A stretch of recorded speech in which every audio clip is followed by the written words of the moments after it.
കുറഞ്ഞ ചിലവിൽ എല്ലാ പൈക്കൾക്കും ഇൻഷുറൻസ് പരിരക്ഷ ഏർപ്പെടുത്തുമെന്ന് മന്ത്രി ജെ ചിഞ്ചുറാണി. രാത്രികാല മൃഗചികിത്സാ സേവനത്തിന് സൗജന്യ മരുന്ന് വിതരണം, വാഹന സഹായം പദ്ധതിയുടെ ഉദ്ഘാടനം ചുറ്റുമല ബ്ലോക്ക് പഞ്ചായത്ത് ഹാളിൽ നിർവഹിക്കുകയായിരുന്നു മന്ത്രി.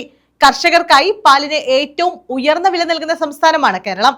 ക്ഷീരകർഷകർ ബാങ്കിൽ നിന്നും വായ്പ എടുക്കുന്ന തുകയുടെ പലിശ 5 വർഷത്തേക്ക് സർക്കാർ തിരിച്ചടയ്ക്കുമെന്നും മന്ത്രി പറഞ്ഞു. സംസ്ഥാനത്തെ എല്ലാ ബ്ലോക്ക് പഞ്ചായത്തുകളിലും രാത്രികാല സേവനങ്ങൾ ഏർപ്പെടുത്തുന്നതോടെ മൃഗാശുപത്രികൾ മുഴുവൻ സമയ ചികിത്സാ കേന്ദ്രങ്ങളായി മാറും.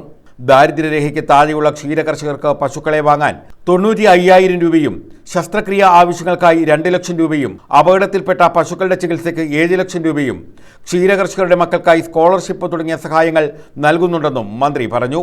തിരുവനന്തപുരം, കൊല്ലം, പത്തനംതിട്ട, ആലപ്പുഴ ജില്ലകളിൽ നിന്ന് 39 കോടി രൂപയാണ് മിൽമയുടെ ലാഭം. ക്ഷീരസംഘങ്ങളിലെ ക്ഷേമനിധി ബോർഡിൽ അംഗങ്ങളായുള്ളവർക്ക് ഓണം മധുരം പദ്ധതി പ്രകാരം 500 രൂപ ബോണസായി നൽകും.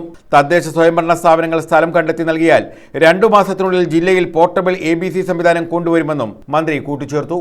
അങ്ങനെ കേരളം രൂപം കൊടുക്കുവാനുള്ള പ്രധാന കാരണം ഇവിടെ നേരത്തെ സൂചിപ്പിച്ചതുപോലെ കേന്ദ്ര ഗവൺമെന്റ് ഇത്തരത്തിലുള്ള ഒരു പദ്ധതി കേരളത്തിൽ നടപ്പിലാക്കുവാൻ, കേരളത്തിലല്ല ഇന്ത്യയിലെ ഇതര സംസ്ഥാനങ്ങളിൽ നടപ്പിലാക്കുവാൻ അവർ മുന്നോട്ട് വന്നപ്പോൾ നമ്മളും അതിനകത്ത് പങ്കാളിയുണ്ട്. നമുക്കറിയാം, പശുക്കളുടെ ജനസംഖ്യ അനുസരിച്ചിട്ടാണ് നമുക്ക് വാഹനം കേന്ദ്രം അലോട്ട് ചെയ്യുന്നത്. അപ്പൊ ആ പശുക്കളുടെ എണ്ണം അനുസരിച്ച് നമ്മളിന്ന് നോക്കിയപ്പോൾ 29 വാഹനങ്ങളാണ് കേരളത്തിൽ കേന്ദ്ര ഗവൺമെന്റിന്റെ സഹായത്തോടു കൂടി ഏകദേശം 4.5 കോടി രൂപ നമുക്ക് കേന്ദ്രം തന്നു. കടിക്കുന്നതിന് മുമ്പ് അതിനെന്തോ അസുഖമായിരുന്നു, പശു അങ്ങ് മരിച്ചു. ഡോക്ടറെ വിളിച്ചിട്ട് കിട്ടുന്നില്ല, പെട്ടെന്ന് വിളിച്ചത് മന്ത്രിയെ. ഇപ്പൊ കൊല്ലത്ത് നമ്മുടെ ഷൈനാണ് ഇരിക്കുന്നത്.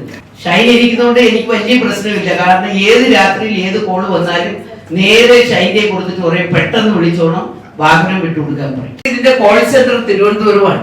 എല്ലാവരും 1962 വിളിക്കുമ്പോൾ കോൾ എടുക്കുവാൻ ഇങ്ങനെ നിരന്ന് ഞങ്ങൾ ആൾക്കാരെ ഇരുത്തിയിട്ടുണ്ട്. അവര് കൃത്യതയോടുകൂടി അതെടുത്ത് ബോധ്യപ്പെട്ട് അടിയന്തരമായിട്ട് വല്ലതും ചെയ്യണമെങ്കിൽ അവർ തന്നെ പ്രശ്നം കേട്ട് പരിഹരിക്കാവുന്നതാണെന്നുണ്ടെങ്കിൽ അവർ പരിഹരിക്കും.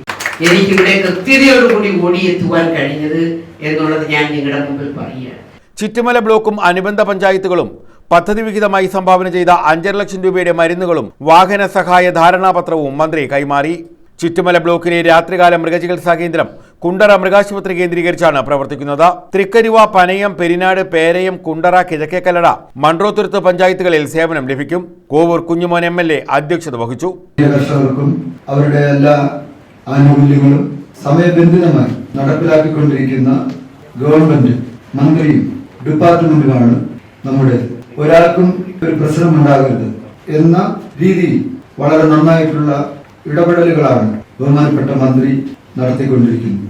അതുകൊണ്ട് തന്നെ നമ്മുടെ കേരളത്തിലെ 76 ബ്ലോക്കുകളിൽ നമ്മുടെ ഈ പ്രവർത്തനം നടന്നു കഴിഞ്ഞിരിക്കുകയാണ്. Chittumala block panchayat president Jayadevi Mohan, vice president B Dinesh, ഗ്രാമപഞ്ചായത്ത് പ്രസിഡന്റുമാരായ KG ലാലി, മിനി തോമസ്, സരസ്വതി രാമചന്ദ്രൻ, ബ്ലോക്ക് പഞ്ചായത്ത് അംഗങ്ങളായ ഉഷാകുമാരി, ഇജീന്ദ്രലേഖ, അരുൺ അലക്സ്, പഞ്ചായത്ത് അംഗം RG രതീഷ്, ജില്ലാ മൃഗസംരക്ഷണ officer doctor D Shinekumar, deputy director doctor Sheeba P Baby, doctor M Manju, doctor KG Pradeep തുടങ്ങിയവർ പങ്കെടുത്തു. News bureau, Kundara.